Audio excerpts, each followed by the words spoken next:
Hello friends, कैसे हैं आप सभी। वर्ण और ध्वनि की दूसरी वीडियो में आपका स्वागत है। इस वीडियो में भी हमारे 25 प्रश्न होने वाले हैं जिनका उत्तर मेरे द्वारा बताया जाएगा। आप अपना उत्तर पहले ही सोच लिया कीजिए और मेरे द्वारा बताने के बाद उसका आंकलन कीजिए। कितने प्रश्न आपके सही जाते हैं 25 में से वो वीडियो के अंत में आप कमेंट बॉक्स में अवश्य बताएंगे। और साथ ही साथ आपको अंत में मिलेगा एक प्रश्न जिसका उत्तर भी आपको कमेंट बॉक्स में देना होगा, वो आपके लिए होगा। तो आइए अधिक समय न लगाते हुए हम शुरू करते हैं। पहला प्रश्न है, निम्नलिखित में से कौन सी महाप्राण ध्वनि है। हमने पहले ही अध्ययन किया है कि महाप्राण ध्वनि कौन सी है, अल्प प्राण ध्वनि कौन सी है। इसे पिछली वीडियो में भी आपने देखा होगा।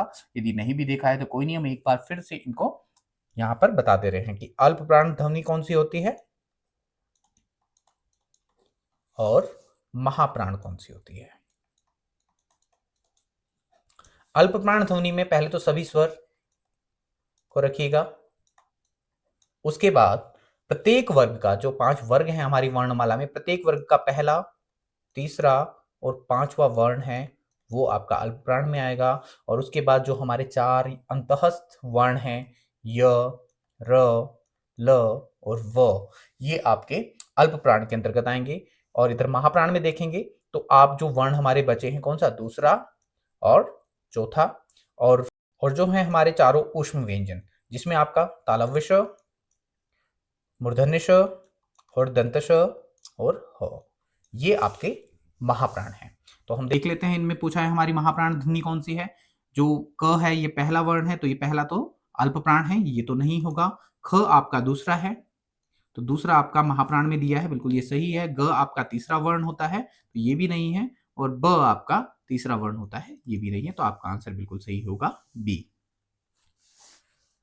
क, ग, ज, जिनमें नुक्ते लगे हैं सभी में ध्यान दीजिएगा। ध्वनियां किसकी हैं, संस्कृत की, अरबी फारसी की, अंग्रेजी की या फिर दक्षिण भाषाओं की।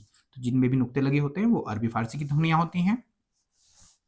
व्यंजन कितने होते हैं, हमने पता है कि हमारी वर्णमाला में कुल 52 वर्ण हैं, जिनमें से अगर हम कहें कि 11 स्वर हैं, 2 अयोगवा व्यंजन है, 13 को अलग कीजिए, उसके बाद आपके जो मूल व्यंजन होते हैं वो 33 होते हैं, जिसमें आपके 25 स्पर्श व्यंजन होते हैं जो 5 वर्गों में विभाजित है। फिर 4 आपके अंतःस्थ व्यंजन होते हैं जो य, र, ल, व हैं। और उसके बाद 4 आपके ऊष्म व्यंजन होते हैं जिनको संघर्षी व्यंजन भी कहा जाता है, वो आपके श, श, स, ह। तो इस प्रकार जो मूल रूप से व्यंजन है आपके वो 33 है। कंठे ध्वनियां हैं, 5 वर्गों में विभाजित जो वर्ण है उसमें एक वर्ग है क वर्ग, जिसकी ध्वनियां कंठे से निकलती है, क, ख, ग, घ और अंक। तो यहां पर क और ख कंठे ध्वनियां हैं, ऑप्शन बी आपका बिल्कुल सही होगा। य और र आपकी अंतःस्थ ध्वनियां हैं। च और ज आपका च वर्ग के अंतर्गत है, तालव्य ध्वनियां। और ट आपका मूर्धन्य में है, ट वर्ग के अंतर्गत, और ज आपका तालव्य में है। मूर्धन्य व्यंजन है, हमें पता है कि जो ट वर्ग है वो मूर्धन्य व्यंजन के अंतर्गत आता है, जिसमें ट, ठ, ड, ढ और अण 5 वर्ग हैं। तो यहाँ पर देख लेते हैं, ट, ठ यहाँ पर है, तो सी ऑप्शन आपका बिल्कुल सही होगा। निम्न में अल्प प्राण ध्वनियां कौन सी हैं, हम पहले पढ़ चुके हैं कि अल्प प्राण और महाप्राण क्या क्या होते हैं। अल्प प्राण में हमने जाना कि सभी स्वर अल्प प्राण हैं, और पहला, तीसरा और 5वां वर्ण वर्ग के अल्प प्राण होते हैं।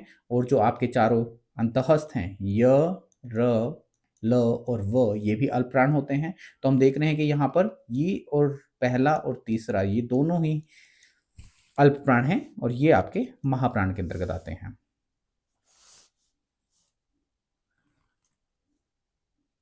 श, श, स, ह व्यंजन कहलाते हैं। ये क्या व्यंजन कहलाते हैं, प्रकंपी व्यंजन नहीं, क्योंकि प्रकंपी व्यंजन र है होता है। स्पर्शी व्यंजनों की संख्या हमारी 25 है जो 5 वर्गों में विभाजित है। संघर्षी व्यंजन या फिर ऊष्म व्यंजन,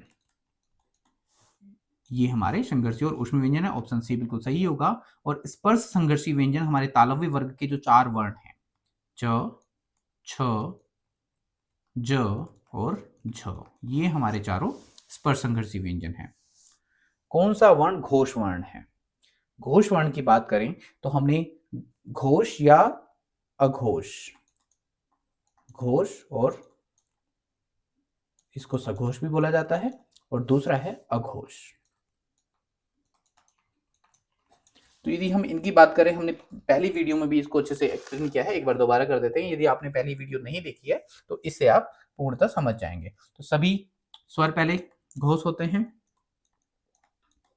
उसके बाद जो हमारे वर्ग के अंतिम 3 वर्ण हैं, तीसरा, चौथा और पांचवा, उसके साथ साथ सभी अंतःस्थ व्यंजन य, र, ल और व, और साथ में ऊष्म व्यंजन से ह, ये आपका घोष या सघोष होते हैं।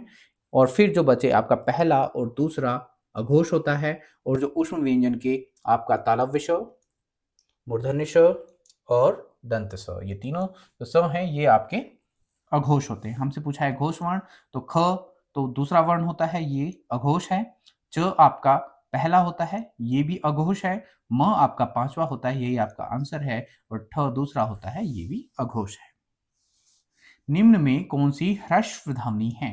ह्रस्व ध्वनि की बात करें तो जो ह्रस्व है हमारी, वो अ, ई, उ और री है। तो ये इसमें है क्या? नहीं, यहाँ पे आ है, ए है, ऐ है, तो हमारा ऑप्शन डी सही होगा। इनमें से कोई भी नहीं है। वह वर्ण जिसका उच्चारण तालु से होता है। तालु से होने वाले उच्चारण तालव्य कहलाते हैं, जो च वर्ग के वर्ण हैं। च, छ, ज, झ और य, ये पांचों वर्ण तालव्य से बोले जाते हैं। तो ऑप्शन बी आपका बिल्कुल सही होगा। नासिक के व्यंजन की पहचान करें। नासिक के व्यंजन क्या होते हैं? पांचों वर्ग के जो पांचवे वर्ण हैं, जैसे क वर्ग में अंग, च वर्ग में य, ट वर्ग में अण, त वर्ग में न और प वर्ग में म, ये पांचों वर्ग में पांचवे वर्ण होते हैं। इन्हीं को नासिक के व्यंजन कहते हैं। तो यहाँ पे अण दिया गया है, तो ऑप्शन बी आपका बिल्कुल सही होगा। कौन सा घोष वर्ण है? तो घोष वर्ण की अभी अभी हमने बात की है कि हमने देखा कि घोष वर्ण के अंतर्गत सभी स्वर आ रहे थे। प्रत्येक वर्ग का तीसरा, चौथा और पांचवा वर्ण आ रहा था। चारों हमारे अंतःस्थ य, र, ल, व और ह आ रहा था। तो यहाँ पे कौन सा है हम देख लेते हैं। ख दूसरा होता है, नहीं ये तो फिर अघोष हो गया। च आपका पहला है, ये भी अघोष हो गया, तो ये दोनों नहीं है। म आपका पांचवा होता है, पांचवा इसमें दिया गया है, यही आंसर है। ठ आपका दूसरा होता है। हिंदी स्वतंत्र रूप से बोले जाने वाले अक्षर है। हिंदी में स्वतंत्र रूप से बोले जाने वाले अक्षर क्या होते हैं? क्या वो स्वर होते हैं, संयुक्त अक्षर होते हैं, स्वतंत्र ध्वनि होते हैं, या फिर व्यंजन होते हैं? जो स्वतंत्र रूप से बोले जाते हैं वो स्वर होते हैं। तो ऑप्शन ए आपका बिल्कुल सही होगा। अयोगवाह वर्ण का चयन करें। हमें पता है कि हमारी वर्णमाला के अंतर्गत 2 वर्ण जो हैं अयोगवाह हैं, जिनमें एक अनुस्वार होता है जिसको हम अंग बोलते हैं और उसके चिन्ह को लगाते हैं, और जो दूसरा है वो है अह, जिसको विसर्ग बोला जाता है। तो ये दोनों वर्ण आपके अयोगवाह होते हैं। दोनों ऑप्शन डी में है, तो ऑप्शन डी आपका बिल्कुल सही होगा। संयुक्त वर्ण का चयन करें। संयुक्त हमारे 4 वर्ण होते हैं। पहला अक्ष, ज्ञ, श्र और त्र। तो यहां पर देखते हैं कौन सा है। ग नहीं है, ज नहीं है, ट नहीं है, अक्ष है, तो ऑप्शन सी आपका सही होगा। विसर्ग है। विसर्ग क्या होता है? संयुक्त व्यंजन नहीं। संयुक्त ने अभी देखा अक्ष, श्र, ज्ञ और त्र, ये 4 हमारे संयुक्त व्यंजन होते हैं। महाप्राण हम पढ़ चुके हैं। अयोगवाह, हाँ, अंग और अह, ये 2 हमारे अयोगवाह होते हैं और अह को विसर्ग बोला जाता है। तो ऑप्शन सी हमारा सही होगा। कौन सा व्यंजन त वर्ग का नहीं है? तो हम यहां पर देख लेते हैं कि त वर्ग में पहले कौन कौन से आते हैं। त, थ, द, ध और न। तो न तो है, म यहाँ पे और आपका उत्तर होगा, क्योंकि म आपका प वर्ग का होता है, ओष्ठ होता है। द आपका इसमें है तो ये नहीं होगा और ध नहीं होगा। हिंदी वर्णमाला में व्यंजनों की संख्या, तो इससे पहले भी हमने देखा था वो शब्दों में थी, तो यहाँ पर व्यंजन है हमारे मूल 33, जिसमें आपके मैंने बताया है कि 25 तो स्पर्श व्यंजन होते हैं, 4 आपके अंतःस्थ होते हैं और 4 आपके ऊष्म होते हैं। ये 33 आपके मूल व्यंजन होते हैं। निम्न में कौन सा पश्च स्वर है? पश्च स्वर की बात करें तो आपके वर्णमाला के अंतर्गत आ, उ, ऊ, ओ और औ, और एक आगत वर्ण है जो अंग्रेजी भाषा से आया है औ, ये हमारे पश्च स्वर हैं। तो यहां पर ऑप्शन में आ दिया गया है, तो ए ऑप्शन आपका सही होगा। निम्नलिखित में कौन सा अयोगवाह है? फिर अभी हमने अयोगवाह की बात की है कि अयोगवाह में हमारा अनुस्वार और विसर्ग होते हैं, दो अक्षर हैं, अनुस्वार और विसर्ग, तो विसर्ग यहां पर है, तो ये आपका ऑप्शन ए सही होगा। छ ध्वनि का उच्चारण स्थान क्या है? हमें मालूम है कि छ ध्वनि च वर्ग के अंतर्गत आती है और च वर्ग तालव्य से बोला जाता है, तो ऑप्शन सी आपका बिल्कुल सही होगा। निम्नलिखित में कौन एक संयुक्त व्यंजन नहीं है? संयुक्त व्यंजन नहीं है। संयुक्त व्यंजन में हमें पता है कि 4 हमारे संयुक्त व्यंजन है, अक्ष, ज्ञ, श्र और त्र। तो यहां पर हम देख रहे हैं कि अक्ष तो है, श मूर्धन्य श नहीं है, त्र भी है और ज्ञ भी है, तो हमारा ऑप्शन बी बिल्कुल सही होगा। तालव्य व्यंजन है, हमें पता है कि तालव्य व्यंजन कौन से होते हैं? जो च वर्ग हमारा पूरा वो तालव्य व्यंजन है, जो पहले ऑप्शन में दिया गया है, ऑप्शन ए आपका बिल्कुल सही होगा।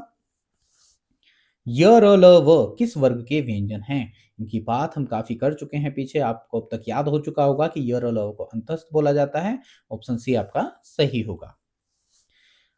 अनुनासिक का संबंध होता है, अनुनासिक का संबंध किससे होता है? सबसे पहले तो ये जान लीजिए कि अनुनासिक जो है वो चंद्रबिंदु को बोला जाता है, और इसका संबंध क्या केवल नाक से होता है? नहीं, नाक से जो संबंध होता है वो अनुस्वार का होता है, केवल मुंह से नहीं, नाक और मुंह दोनों से होता है अनुनासिक का संबंध, तो ऑप्शन बी आपका सही होगा। और यही लास्ट क्वेश्चन था जिसका उत्तर मेरे द्वारा बताया गया।